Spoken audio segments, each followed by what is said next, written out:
If we, in fact, had a hugely powerful Indian lobby that always put us on the side of the Indians, that would be a terrible disadvantage and certainly not an advantage.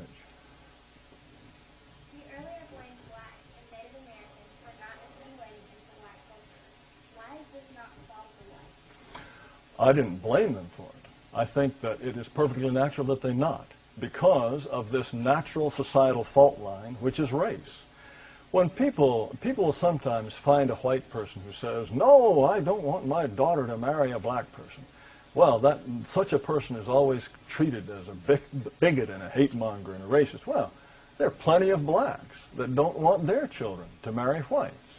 I think that the idea somehow that all black people want to live next door to white people, they're just dying to live next door to white people, and sit next to white children in school, that's crazy.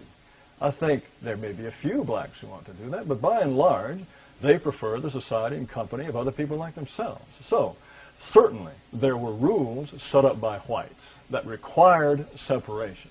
But at the same time, I think that it's silly to assume that it was strictly white hostility that kept those two groups from assimilating perfectly. I think that blacks, in many cases, had a perfectly healthy desire to establish their own communities, run things their own way. So, it's the simple fact of having different races, not a question of blame, that explains why there's separation and not amalgamation. Okay, this will be our last question for tonight. Can you briefly explain the influence of Frankfurt School on the terms multiculturalism and diversity, especially in the education setting? No, I can't. Let's have another question. That's too long a story. It's long and roundabout.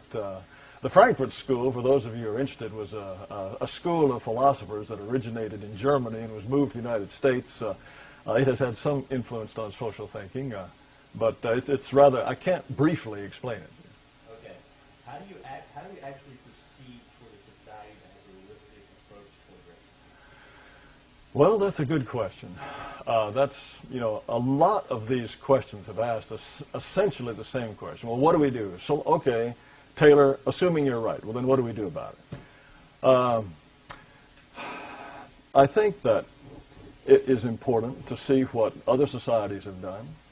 I think it's important to look back at what the United States has done before it was completely befuddled by these myths about diversity. I think it's important to look at the kind of research that I just described about how people react biologically and mentally to the fact of associating with strangers. I think that the first thing we have to do is uncloud our minds and set aside this preposterous nonsense that what is an obvious weakness is somehow a strength. I mean, so long as we keep our eyes firmly closed to reality in that respect, it's impossible to solve any kind of problem. What we would then do in practical terms, as I said before, is have an immigration policy that does not continually make the mix more different, more divisive, more different and hostile, and at the same time give up on this notion of trying to force people together. Those are really the only two concrete policy proposals I would have. Oh, sure, why not? A question from the floor. You keep on mentioning history in terms of looking back at the past. When you talk about our forefathers, you're forgetting the fundamental basis of progression. You can't look back or have a progressive society at all. At all? Of course, you can't forget, but you can't take those foundations from the past and not have forward progression.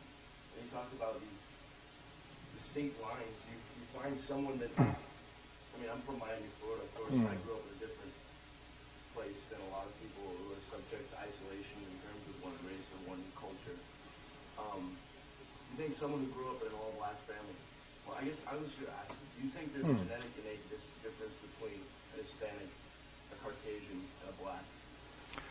Well, there are obvious differences that manifest in their phenotypes. I mean, we can assume that differences arose between the races after having split off from some sort of common ancestor. And evolutionary forces would have been brought to bear to the point that physically you have the very obvious and extraordinary differences, or to take an extreme, say, between a Congo pygmy and a Norwegian. They're hugely, hugely different.